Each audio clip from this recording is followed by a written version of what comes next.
Algunos estáis por primera vez con nosotros, otros sois ya habituales de nuestras reuniones de expertos. Para todos, hoy es un día que representa una especial novedad, porque la Fundación Siena y Valores, después de casi 10 años de andadura, y como toda andadura en esta vida tiene sus picos altos y sus picos bajos, pues hoy tenemos esta jornada aquí en colaboración con la UNIR, que después de un tiempo de conocimiento ha pasado a ser el patrono institucional de nuestra fundación. Y por lo tanto, en primer lugar, mis palabras van de reconocimiento a la UNIR y en su caso aquí a Miguel Arrufat, que se sienta con nosotros como consejero delegado y que ha sido una persona que con alma grande y cabeza inteligente pues ha sabido acogernos en el seno de su grupo y permitirnos continuar con las actividades. La Fundación, como think tank, durante mucho tiempo ha venido trabajando en distintos aspectos y distintos temas en discusión en la vida pública, y uno de ellos inevitablemente ha sido el panorama constitucional español, el panorama político, y ha sido un foro de debate que siempre tiene las características de que trata de ser plural. Hoy nos alegramos de estar con todos los que habéis aceptado nuestra invitación para estar aquí, y bueno, pues me parece que vamos a tener la posibilidad de debatir en altura. La Fundación, como sabéis, en estos temas que se ocupaba, ha hablado de la reforma del sistema autonómico, habló de 10 propuestas para mejorar la calidad de la democracia, hizo unas propuestas de reforma de la Constitución en clave federal,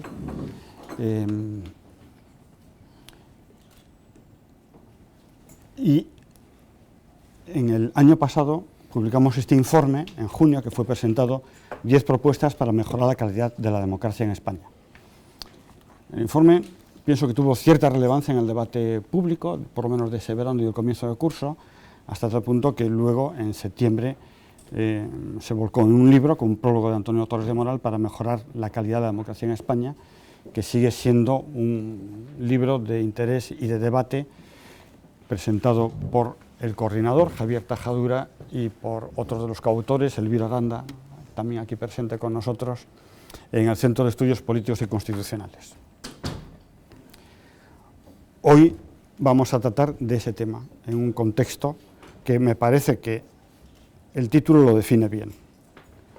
Un objetivo común, mejorar la calidad de la democracia, y un contexto de preocupación bastante general, recuperar la confianza perdida. Es un principio que dice que hay crisis en las instituciones y un cierto desapego de la política, y a qué situación nos lleva eso. Como ya sabéis casi todos, el texto es conocido, se os ha distribuido previamente para poder con el texto conocido, por lo tanto daré la palabra a Javier Tajadura, profesor de Derecho Constitucional y, como digo, analista de FUNSIVA y experto en muchos foros del derecho constitucional en España, para que nos haga una introducción al debate de 20-30 minutos. Bien, muchas gracias, José María, y muchas gracias a todos por su presencia. Como tienen ya la ponencia escrita, no voy a reiterar el contenido de la misma, expondré brevemente las principales propuestas de reforma que en ella se contienen, pero creo que puede tener más interés contextualizar, en primer lugar, contextualizar el debate sobre la reforma de las instituciones, en este caso reforma de la Constitución. Bien, vivimos en un año 2015 que va a ser un año electoral, o mejor dicho, un año multielectoral decisivo. Empezamos con las elecciones andaluzas, luego vendrán las elecciones en gran parte de las comunidades autónomas, elecciones locales, habrá también elecciones en Cataluña y sobre todo habrá elecciones generales a Cortes. Bien, yo creo que como resultado de esas sucesivas convocatorias electorales, probablemente en el 2015 vayan a producirse cambios políticos de envergadura como no habíamos conocido en los últimos 40 años. Sobre el alcance de esos cambios, pues existe una gran confusión. Fulciva lleva precisando cuáles son los cambios que cree necesarios en los informes a los que ha aludido José María Román. Pero en el momento presente, en el debate político sobre la conveniencia o necesidad misma de esos cambios y en relación a los cambios políticos, institucionales, etcétera, digamos que existen tres posiciones, ¿no? Una sería la de quienes rechazan cualquier tipo de cambios y rechazan la reforma constitucional. Porque las propuestas que en la ponencia se analizan requieren reforma constitucional, ¿eh? No se puede acabar con la politización del Consejo General del Poder Judicial o con la politización del Tribunal Constitucional sin una reforma del diseño constitucional de esas instituciones. Entonces, la primera posición es el inmovilismo. Pues es evidente que el presidente del Gobierno pues, sería el más claro representante de esa posición, ¿no? Al margen del argumento ignaciano de que en tiempo de tribulación mejor no hacer mudanza, se alega, con razón, de que no se dan las condiciones políticas necesarias para llevar a cabo una reforma constitucional. Esas condiciones políticas son la existencia de un consenso, no ya sobre la necesidad, sino sobre el alcance o el contenido de la misma. Eso es cierto, no se dan esas condiciones. Ahora bien, lo que no se puede olvidar es que el consenso tiene que ser el punto de llegada y no el punto de partida. Con arreglo a eso, en el año 77 tampoco hubiera sido posible llevar a cabo la Constitución porque tampoco había consenso, ¿eh? Consenso fue el resultado final del proceso, pero no el resultado o requisito de partida. Por lo tanto, el consenso habrá que ir labrándolo poco a poco. Y otro segundo argumento en contra de la reforma, y ese sí que razonable, ¿no? Lo que pasa es que creo que tiene que ser superado, es que existe el temor, y es razonable, de que por abrir un proceso de reforma, al final se ponga, si me permite la expresión, patas arriba todo y se reforme incluso lo que no hay que reformar. Bien, claro, eso obedece a un error conceptual que existe en España, y es que no se ha entendido nunca cuál es el significado y alcance de la reforma constitucional. La reforma es, ante todo y sobre todo, un instrumento de defensa de la Constitución, hasta tal punto que la historia comparada demuestra que las constituciones que no se reforman cuando ello es necesario perecen. Entonces, la reforma es un instrumento de defensa, y precisamente porque es un instrumento de defensa, desde un punto de vista jurídico, no puede concebirse únicamente como una operación jurídica procedimentalmente limitada, que lo es, hay que seguir un procedimiento, el del 167 o el del 168, sino que la reforma es una operación jurídica también materialmente limitada. No todo es reformable. Los elementos esenciales y estructurales del Estado constitucional de derecho no pueden ser objeto de reforma, porque su supresión, desde el punto de vista jurídico, no supondría la reforma de la Constitución, sino la destrucción. ¿Cuáles son esos elementos que no se pueden alterar? Los derechos fundamentales, la división de poderes y la unidad del Estado. Por lo tanto, no cabría, insisto en temor, a ver si ahora, por abrir un proceso de reforma constitucional, alguien quiere incluir en ella una cláusula, pongamos, de secesión. No sería posible, ¿eh? No es posible incluir una cláusula de secesión en la Constitución española, porque eso en tanto afecta a la unidad del Estado, que es uno de los, y la soberanía del pueblo nacional, del pueblo español, que es un principio esencial de todo Estado constitucional, pues eso no cabría, eso ya no sería reforma sino destrucción. Pero como ni siquiera el Tribunal Constitucional tiene claro eso, porque lamentablemente nuestro Tribunal Constitucional, aunque sea el defensor de la Constitución, no ha entendido que existen unos límites materiales implícitos a la reforma y que no todo se puede reformar, pues entiendo y comprendo el temor de algunos. La doctrina del Tribunal Constitucional, que yo he criticado en muchos foros, me parece un auténtico despropósito, es que por la vía del artículo 168 todo puede ser reformado. Si todo puede ser reformado, la Constitución acaba dejando de tener cualquier valor y se convierte simplemente en un solo artículo, el 168, mediante el referéndum del 168 todo podría ser posible. Reforma constitucional y destrucción de la Constitución, o reforma y revolución, se convierten entonces en lo mismo y el Estado constitucional deja de tener sentido, porque en el Estado constitucional no puede haber soberano y por lo tanto el referéndum del 168 no puede ser interpretado como un acto de soberanía. Bien, pero esos errores pues hay que denunciarlos, hay que superarlos, y no por ese error conceptual vamos a ser el único país de Europa pues que en 40 años no haya hecho más que 2 reformas constitucionales exigidas por el proceso de integración europea y de una relevancia menor. Esa sería una de las posiciones. Desde esa posición, la ponencia que hoy voy a exponer, o que tienen ustedes ya por escrito, no tiene ningún sentido. Desde el punto de vista, si no se puede reformar la Constitución, obviamente no se podrán suprimir los aforamientos, obviamente no se podrá reformar el diseño del Tribunal Constitucional ni del Consejo General del Poder Judicial.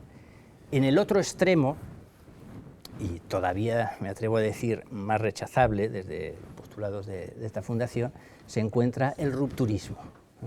El rupturismo, que también rechaza la posibilidad y la necesidad de reformar la Constitución, porque a lo que aspira abiertamente, y así lo dicen los exponentes de esa posición, más claro pues podría ser Pablo Iglesias, dirigente de Podemos, es simplemente destruir, así lo dicen, la Constitución del 78, ¿no? Incluso a la que aluden despectivamente con el término de acabar con el régimen del 78, ¿no?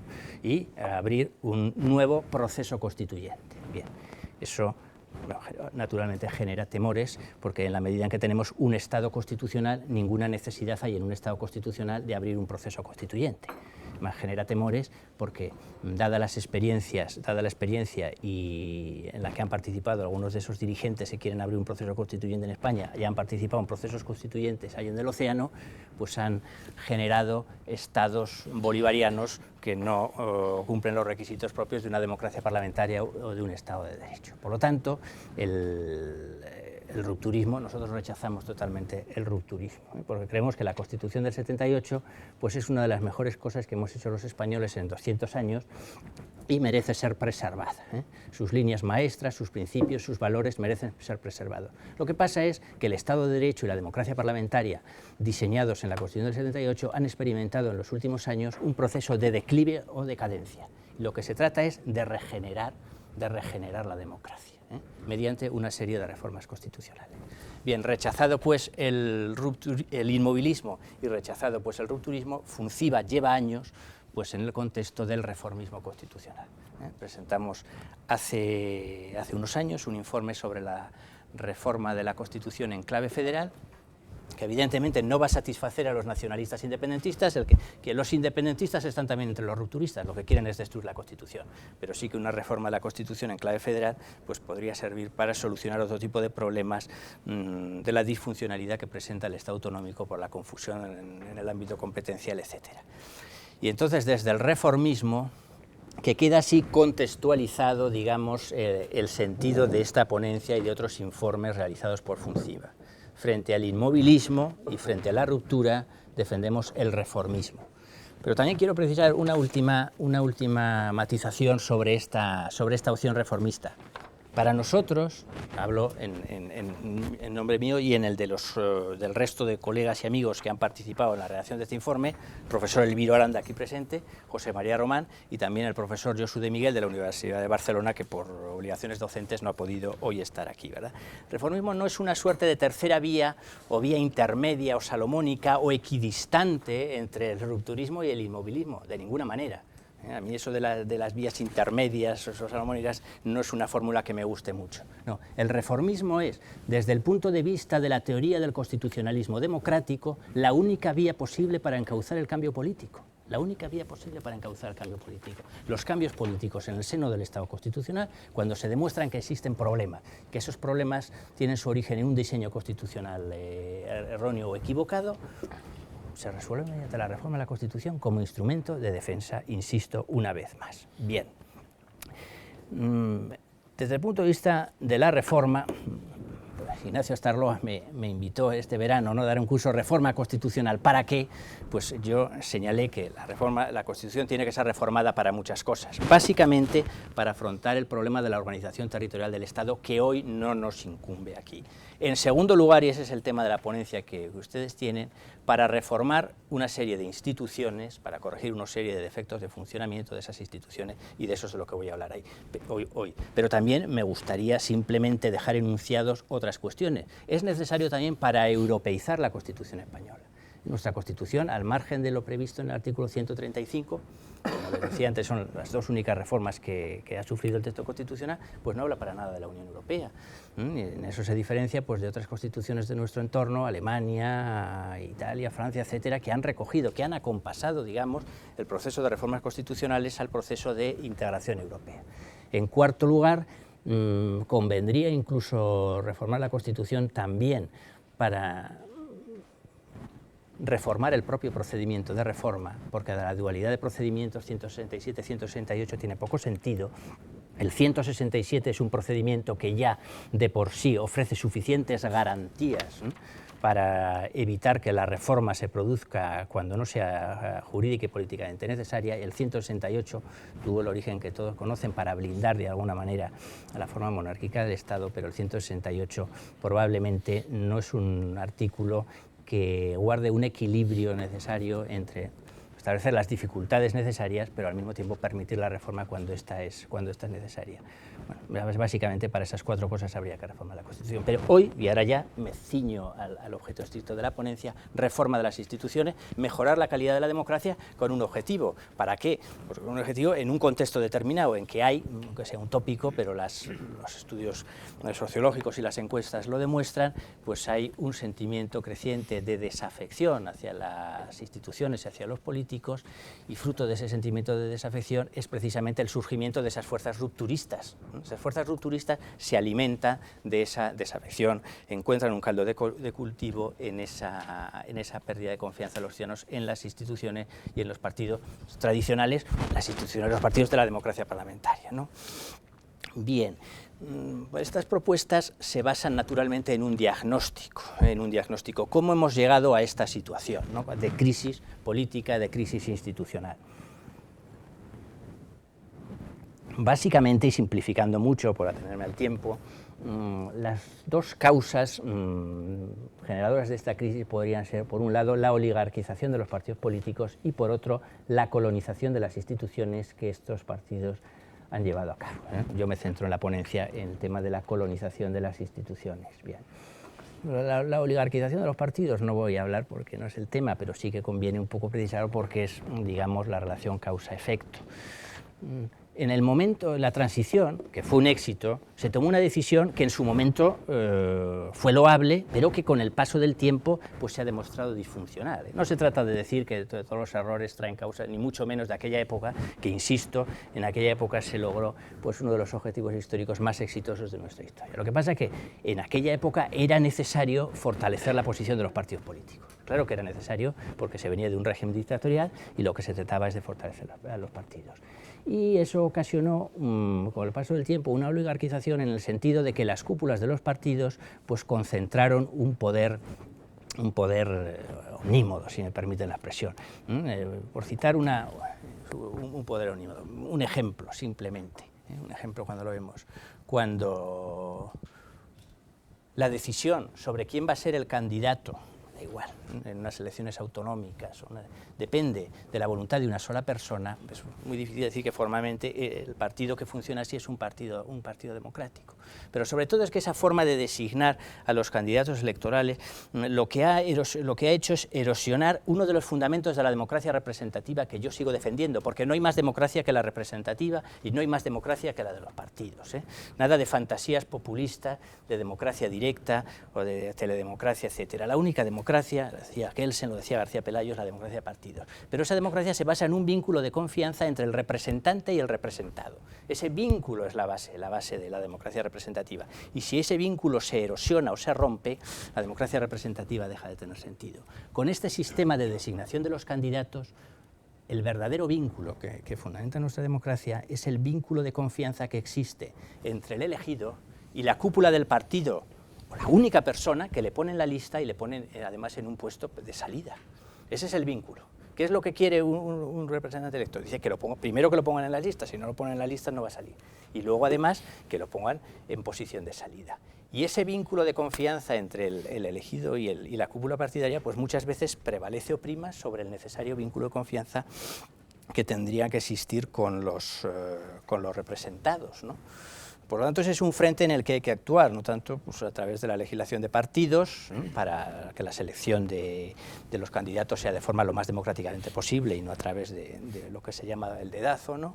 Y también, pues, probablemente a través de una reforma del sistema electoral, ¿no? Porque claro, en el sistema electoral, de la manera que están confeccionadas las listas, pues es decir, si a uno le han puesto en la lista en determinadas circunstancias, ya sabe que va a salir de todas maneras, ¿no? No hay una competencia real entre los candidatos. Bien, ese es un problema de la oligarquización, que tampoco es el problema de hoy. Y ya paso a centrarme en el de hoy. El problema es que, y por citar a un insigne catedrático de Derecho Político recientemente fallecido, el profesor Manuel Ramírez, decía: los partidos políticos, Manuel Ramírez, catedrático de Zaragoza, han pasado de una posición hegemónica a una posición imperial. Y ya con esto entro en el tema de hoy. El tema de hoy es el imperialismo de los partidos políticos. Han pasado de una posición hegemónica a una posición imperial. Imperialista. ¿Me quedan 5 minutos? Bien, bueno, como tienen las propuestas concretas, esa posición imperialista, ¿en qué se ha traducido? Que se han parlamentarizado instituciones que nunca debieron estar parlamentarizadas, que los partidos políticos han pasado a controlar instituciones que debieran ser absolutamente independientes de los partidos y del gobierno para poder ejercer funciones básicas de control para la supervivencia de un Estado constitucional de derecho. Y entre ellas, yo aludo aquí a la justicia ordinaria, a la justicia constitucional, podríamos decir al Tribunal de Cuentas y a tantos otros, ¿no? Incluso la propia administración pública, ¿no? Incluso la propia administración pública. Bueno, pública no voy a hablar porque ya extendería mucho. Bien, en el tema de la justicia voy a ser lo más provocador posible para facilitar el debate. Yo cuando explico el Consejo General del Poder Judicial, que es lo que a mi juicio ha determinado la politización en sentido partidista de la justicia, o por lo menos de los nombramientos de los altos titulares de los altos tribunales del Estado, yo explico, digo, en España la justicia es independiente. Y el producto final, qué duda cabe, que el resultado es equivalente al que existe en el resto de países de nuestro entorno. Pero digo, la justicia es independiente a pesar del Consejo General del Poder Judicial, no gracias al Consejo General del Poder Judicial. ¿Qué quiero decir con ello? Y esto tiene una influencia clara respecto a la opinión pública. Que el Consejo General del Poder Judicial, diseñado en la Constitución, siguiendo el modelo italiano, que en Italia también ha dado sus problemas, obviamente, como saben, no voy a extenderme en las distintas modificaciones y en las distintas formas de elección, porque creo que en el momento originario era también problemático, porque al fin y al cabo lo de las asociaciones judiciales, no nos engañemos, son reflejo también de los partidos políticos. Por lo tanto, que sean elegidos por las asociaciones o sean elegidos por los partidos, dado la equivalencia que hay entre asociaciones y partidos, tampoco me parece que baste simplemente con volver al sistema original. Creo que el problema es estructural y más de fondo. Y es que a través de la sociedad, a través de los partidos, el Consejo General del Poder Judicial, que tiene dos funciones delicadísimas, pónganles ustedes, no sé si hay algún magistrado en esta sala, para la vida y para la carrera profesional del juez, lo más importante es hacer carrera profesional y, obviamente, con arreglo a criterios de mérito y capacidad, ser ascendido y promocionado hasta los más altos escalones, hasta el Tribunal Supremo. Y desde el punto de vista negativo, si uno no cumple bien sus funciones, ser sancionado. Entonces, las sanciones y los ascensos dependen de esa institución, Consejo General del Poder Judicial. Naturalmente, ese Consejo, ejerciendo esas funciones, puede perturbar su independencia, lo digo sencillamente, puede favorecer a jueces que no sean incómodos para el poder y promocionar a esos jueces y no a los que más méritos tengan para ser promocionados, pero que esto es evidente, ¿no? Esto es evidente. Y entonces la Constitución, claro, dice, bueno, esta función tan delicada se va a encomendar a unos vocales, y para la elección de estos vocales por el Congreso y el Senado se van a exigir unas mayorías cualificadas determinadas, y esto mismo lo digo para el Tribunal Constitucional, y por esas mayorías cualificadas de 3/5 va a ser imposible que un partido elija a los suyos para controlar hacia los jueces y nombrar a los magistrados del Tribunal Constitucional. Bien, eso se hizo así, pero la letra de la Constitución se va a cumplir porque los vocales o los magistrados del Tribunal Constitucional van a ser efectivamente nombrados por mayoría de 3/5, pero el espíritu no. Pues el espíritu es muy claro, que esa voluntad de consenso lo que traduzca es la excelencia profesional y la absoluta independencia de los designados o de los nombrados. Y eso es lo que no se va a cumplir, porque todos lo saben, basta leer la prensa, no es ningún secreto, que lo que hacen los partidos políticos es repartirse los puestos. Es decir, esta vez me toca a mí 10, a ti 7, o para los magistrados del Tribunal Constitucional yo elijo 2 y tú otros 2, y es una cosa lamentable, que es evidente que en los últimos nombramientos de magistrados del Tribunal Constitucional, aunque hoy ya alguno de ellos en concreto no forme parte del tribunal porque haya estado poco tiempo en él, pues eran personas que no reunían las condiciones de excelencia ni en la universidad ni en la magistratura para haber alcanzado ese cargo, eran más por ser jueces cómodos para el poder, etc. Entonces, es que ese sistema además es manifiestamente contrario a la Constitución, o sea, ¿no? Es que es inconstitucional, porque hay una sentencia del Tribunal Constitucional del 1986, hay una sentencia del Tribunal Constitucional que dice: la forma de elección de los vocales del Consejo sería constitucional solamente en el caso de que el Consejo no reflejara la representación partidista de las cámaras. Porque si lo que fuera el Consejo General del Poder Judicial es un reflejo del Parlamento, de la composición de fuerzas en el Parlamento, eso sería manifiestamente inconstitucional. Por lo tanto, hay que interpretar la ley de esa manera. Claro, nos encontramos una vez más, lo que tanto he criticado, la ingenuidad del tribunal en las sentencias interpretativas.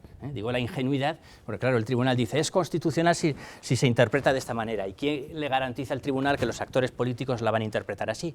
Por el contrario, los actores políticos la han interpretado desde entonces justamente de la forma contraria, como dice el Tribunal Constitucional, que es inconstitucional, repartiéndose en función de las mayorías presentes en la Cámara los puestos.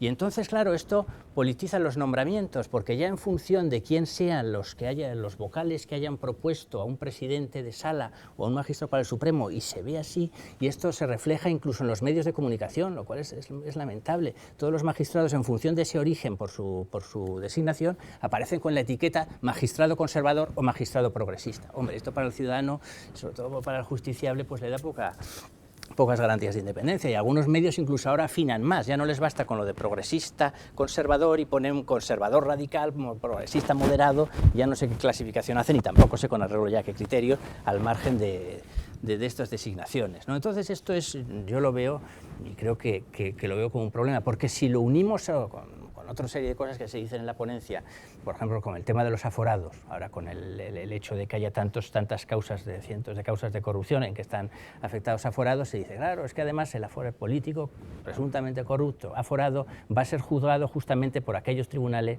en los cuales los partidos políticos han participado en su designación.